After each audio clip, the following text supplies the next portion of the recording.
축구는 단연 세계 최고의 스포츠라 할 수 있습니다.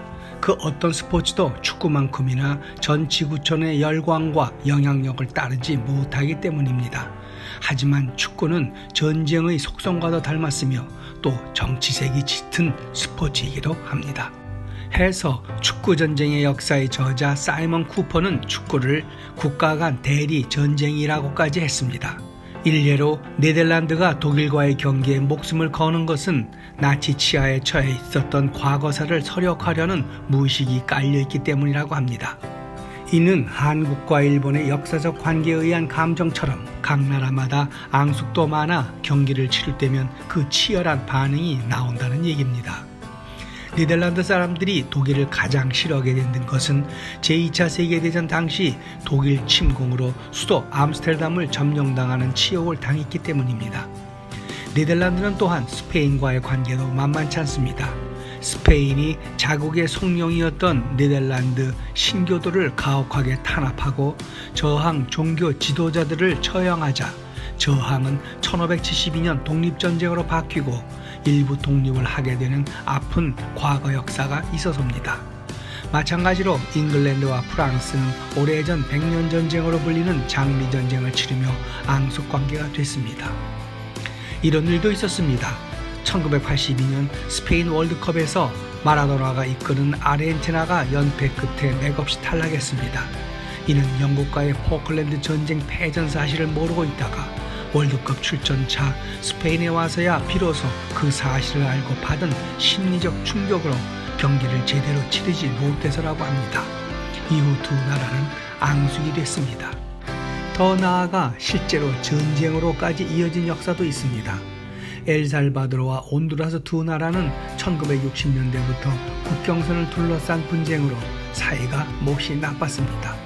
그러다가 1970년 멕시코 월드컵 지역 예선 1, 2차전 경기 도중에 자살 소동이나 국민 감정에 의한 집단 난투극이 발생하더니 급기야 국경 지역의 보복 살해로까지 이어졌습니다.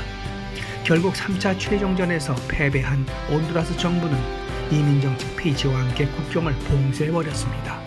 그러자 엘살바도르는 온두라스 공군 기지에 선제 공격으로 선전 포고와 동시에 침공함으로써 전쟁이 시작되었던 겁니다. 이로 인해서 양국의 외교가 단절되고 일명 100시간 전쟁이라고 불리는 4일간의 전쟁으로 총 17,000여 명의 사상자와 15만 명의 난민이 발생했던 겁니다. 하지만 반대로 축구가 전쟁을 멈춘 일도 있었습니다. 아프리카 남서부에 있는 코트디부아르의 일입니다. 프랑스 식민지에서 독립한 코트디부아르는 프랑스어로 상하 해안이란 뜻인데 영어로는 아이보리 코스트입니다.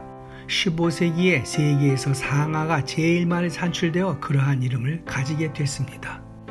아무튼 코트디부아르는 2002년부터 계속된 내전으로 수만 명이 숨지는 등 큰 혼란에 빠진 상태에서 2006년 독일 월드컵에 최초로 출전하게 되었습니다.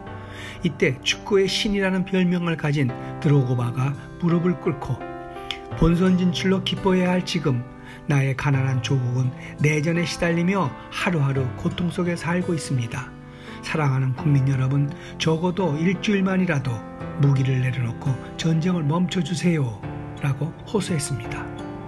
그러자 이것이 정부군과 반군 모두를 감동시키면서 그 후 일주일 동안 건국 최초로 총성이 멎더니 2년 뒤 내전은 종식되었습니다. 본선 진출보다 더 위대한 신화를 일으켜낸 그 감동은 월드컵 역사상 최고의 스토리로 뽑힙니다. 그 후 그는 전쟁을 멈춘 사나이라는 또 다른 별명을 얻었습니다. 이렇듯 축구는 운동 그 자체를 넘어 국가 간의 역사적, 정치적으로 그 감정이 매우 민감하게 얽혀있는 스포츠입니다. 마침 설이었던 지난 1일 벌어진 한국, 중국, 베트남의 축구가 화제입니다. 2022년 카타르 월드컵 최종지역 예선 경기에서 한국은 시리아를 꺾고 월드컵 본선 10회 연속 출전이라는 기록을 달성했습니다. 헌데 정작 더 관심을 끈 것은 중국과 베트남입니다. 1956년 이후 66년간 베트남의 무패였던 중국이 이번에 패하면서 그 충격에 나라 전체가 침울한 가운데 축구 팬들은 대표팀에게 귀국하지 말라는 등의 악담을 퍼붓는가 하면 어느 축구 팬은 TV도 때려부셨습니다. 지난 2014년 축구에 소림산 무술 정신을 더해 축구 굴기를 외쳤던 시진핑 주석의 야심찬 소원을 위해 축구를 초중 과정의 필수 과목으로 지정했으며 중국 전역에 2만여 개의 축구 학교를 확대한다는 계획에 따라 추진해온 중국의 자존심은 무너졌습니다. 헌데 이상한 것은 무려 14억 인구가 축구에 열광하고 막대한 자금을 쏟아붓는데도 중국 축구가 바닥에서 벗어나지 못한다는 것인데, 이를 두고 타임지는 중국 축구의 미스터리라고 했습니다. 허긴 중국의 부진한 축구 실력의 원인을 규명만 하면 노벨상감이라는 우스갯소리로 나오는 판이니 그럴만도 하겠다 싶습니다. 오늘의 영상은 여기까지입니다. 고맙습니다.